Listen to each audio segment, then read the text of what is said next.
আসসালামু আলাইকুম। আমরা ভিডিওটিতে যে পাখির বাসা দেখতে পাচ্ছি সেটি আমাদের দেশের একটি আবাসিক পাখি এবং পরিচিত পাখির বাসা। এই বাসাটি আমাদের লোকালয়ের বা বাড়ির আশেপাশেই এই বাসাটি তৈরি করে থাকে। আমরা দেখতে পাচ্ছি একটি ডালিম গাছের মগডাল একটি ঝুলন্ত পাখির বাসা, এবং এই পাখিটি হচ্ছে আমাদের সানবার্ড নামে পরিচিত, যেটি বেগুনি কুমোর মৌটুসি বা পার্পল রাম্পড সানবার্ড। বৈজ্ঞানিক নাম হচ্ছে ল্যাপ্টোকোমা সেলোনিকা।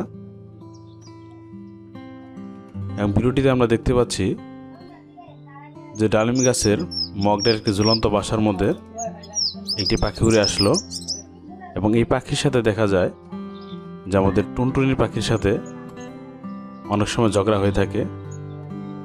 কারণ ভিডিওটি আমরা দেখতে পাচ্ছি যে পাখিটি তার বাসায় ঢুকছে, তার উপরে একটা টুনটুনি পাখি তার বাসার কাছে আসছে, তখন তাদের সাথে একটা অর্থাৎ পাখি তাড়িয়ে দেওয়া যাতে তাদের বাসার কোনো ক্ষতি করতে না পারে। আর এরা যেহেতু ছোটো ছোটো পোকামাকড় খায় এবং ফুলের মধু খায়, সেক্ষেত্রে আমাদের টুনটুনি পাখির সাথে বা এরকম ছোটো পাখিগুলোর সাথে তাদের অনেক সময় ঝগড়া হয়ে থাকে। এই পাখিটি বাংলাদেশের একটি আবাসিক পাখি। বাগানে এবং লোকালয়ের আশেপাশে তাদেরকে বেশি দেখা যায়। এই পাখিটি বাংলাদেশ ছাড়াও ভারত, শ্রীলঙ্কা, মিয়ানমার এসব দেশে এই পাখিটি দেখা মেলে। আমরা যে পাখিটি দেখতে পাচ্ছি সেটি ডালিম গাছের মগডালে একটি বাসা তৈরি করা এবং বাসাটি মেরামত কাজে ব্যস্ত। প্রজননকালে এই পাখিটি জোড়া বাঁধে। পুরুষ এবং স্ত্রী পাখি দুজনে মিলে বাসা তৈরি করে, তবে স্ত্রী পাখিটি বাসা তৈরির জন্য বেশি পরিশ্রম করে এবং পুরুষ পাখিটি তাকে সহায়তা করে। পাখিটি দেখতে চড়ুইয়ের চেয়ে একটু ছোট, এবং এটা দেখতে অনেক 10 সেন্টিমিটার মতো হয়। এবং পুরুষ পাখি এবং স্ত্রী পাখির মধ্যে এদের বিস্তর পার্থক্য দেখা যায়। অর্থাৎ বাহ্যিকভাবে আমরা যদি দেখি তাহলে তাদের গায়ের রং পুরুষ এবং স্ত্রীর মধ্যে একটু আলাদা। স্ত্রী পাখিটি পুরুষ পাখির চেয়ে অপেক্ষিত একটু ছোট হয়ে থাকে।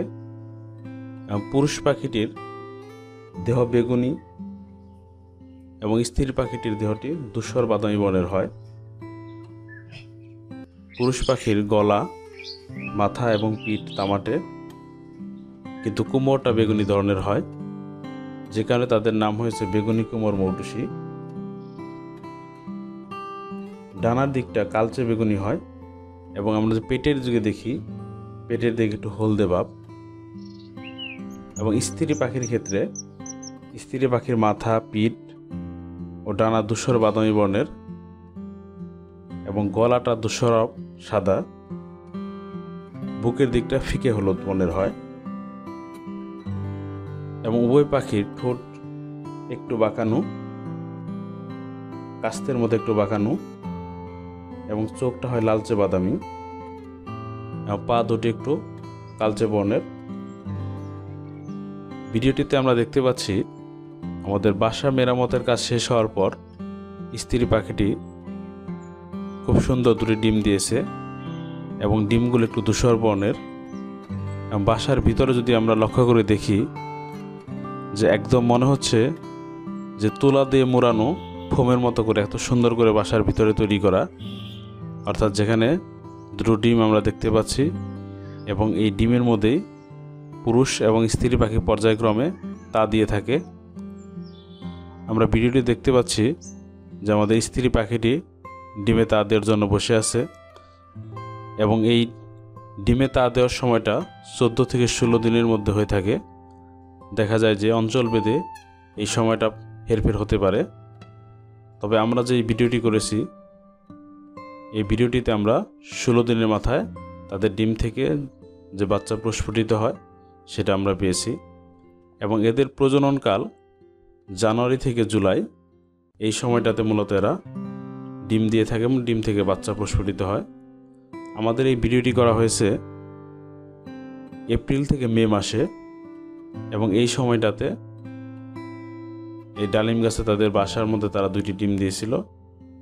সেই ডিমের মধ্যে তারা, আমরা দেখতে পাচ্ছি ডিমের তা দেওয়ার জন্য বসে আছে স্ত্রী পাখিটি। দীর্ঘ প্রতীক্ষার পর 2টি ডিম থেকে 2টি বাচ্চা প্রস্ফুটিত হয়ে আমরা দেখতে পাচ্ছি আমাদের বাসার ভিতরে ফুটফুটে 2টি বাচ্চা, এবং বাচ্চাগুলো দেখতে অনেক সুন্দর। এবং এই বাচ্চাগুলো অধীর অপেক্ষায় আছে তাদের মা বাবার কাছ থেকে খাবারের জন্য।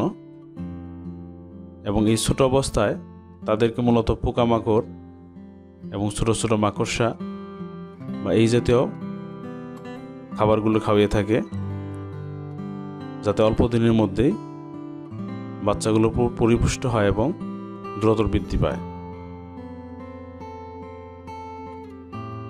পাখির ক্ষেত্রে একটি বিষয় লক্ষ্য করা যায় যে তারা যখন খাবার খাওয়ায়, খাবার খাওয়ানো শেষ হওয়ার পর পাখির বাচ্চার যে মলগুলো সেগুলো আবার মুখে করে নিয়ে বাইরে ফেলে দেয়, যাতে তাদের বাচ্চাগুলো কোনো রোগ আক্রান্ত না করে এবং বাসাগুলো পরিষ্কার থাকে, যে কারণে তারা তাদের যে পৃষ্ঠাগুলো দূরে ফেলে দিয়ে আসে।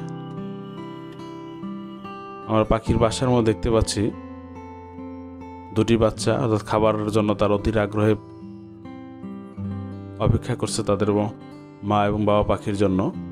তারা খাবার নিয়ে আসবে, তারপর তারা খাবারগুলো খেয়ে পরিশ্রান্ত হবে। আমরা দেখতে পাচ্ছি দীর্ঘ প্রতীক্ষার পর অর্থাৎ পুরুষ পাখিটি তার বাচ্চার জন্য খাবার নিয়ে আসছে এবং বাচ্চাটিতে খাবার খাওয়াচ্ছে, এবং পর্যায়ক্রমে পুরুষ পাখি এবং স্ত্রী পাখি তার বাচ্চাদের জন্য খাবার নিয়ে আসে এবং খাবার খাওয়াচ্ছে। দেখা যায় আমাদের ভিডিওর সময়টিতে প্রায় 10 মিনিটের মধ্যে মা পাখি এবং বাবা পাখি প্রায় 4 বার খাবার নিয়ে আসছে, অর্থাৎ আশেপাশে যে খাবারের সংস্থানগুলো আছে সেখান থেকে তারা খাবার নিয়ে তাদের বাচ্চাদের খাবার খাওয়াচ্ছে, যাতে দ্রুত এই পাখিটির বাচ্চাগুলো তারা বেড়ে ওঠে এবং স্বাভাবিক পরিবেশে তারা আবার ফিরে যায়। এই পাখিটি বাসা তৈরি করার জন্য আমাদের বাড়ির আশেপাশে বা লোকালয়কে বেছে নেয়, কারণ যেখানে মানুষের সমাগম থাকে তার আশেপাশে পাখির বাসাটি তৈরি করে। আমরা এখানে দেখতে পাচ্ছি একটা ডালিম গাছে, অর্থাৎ একটা ঘরের দরজার একদম পাশেই বাসাটি তৈরি করেছে, যেটা মানুষের একদম হাতের নাগালে। কিন্তু তারা এই বাসাটিকে নিরাপদ মনে করে যে মানুষ যেন তাদের কোনো ক্ষতি না করে, অন্য প্রাণী থেকে, অন্য শত্রু থেকে তারা নিরাপদ থাকার জন্য। বিশেষ করে স্ত্রী পাখিটি বাসা তৈরি করে, পুরুষ পাখিটি তার আশেপাশেই থাকে এবং তাকে সহায়তা করে।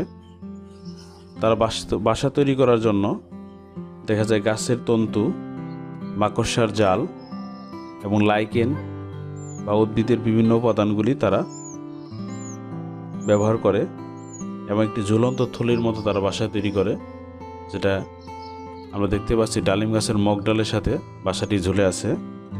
এবং বাসাটির একটি প্রবেশপথ থাকে এবং নিচের দিকে থাকে থলির মতো, যেখানে তাদের ডিমগুলো এবং বাচ্চাগুলো যেখানে অবস্থান করে, এবং বাসার ভিতরে যেন পানি প্রবেশ করতে না পারে সেভাবে উপরে থেকে একটা ছাউনির মতো দিয়ে, অর্থাৎ ঝুলন্ত থাকে পাখির বাসাটি। সুখেই কাটছিল আমাদের এই মৌটুসী দম্পতির সংসার, কিন্তু সুখ বেশি দিন স্থায়ী হলো না। কিছুদিন পরে একটি বিড়াল বাসাতে আক্রমণ করে এবং বাচ্চা 2টি মাটিতে পড়ে যায়। কিন্তু লোকালয়ের মানুষের সমাগম থাকার কারণে তার বাচ্চাদের তেমন ক্ষতি করতে পারেনি, তো বাচ্চাগুলোকে পুনরায় বাসার মধ্যে স্থাপন করে দেওয়া হয়। কিন্তু কিছুদিন পর দেখা যায় একটি বাচ্চা সেখান থেকে মারা যায়, বাকি থাকার একটি বাচ্চা, এবং এই বাচ্চাটিকেই মৌটুসী দম্পতি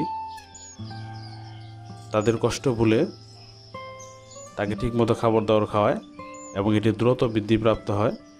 এবং অল্প কিছুদিনের মধ্যেই দেখা যায় আমাদের এই মৌটুসী পাখিটি খুব দ্রুত বৃদ্ধিপ্রাপ্ত হয়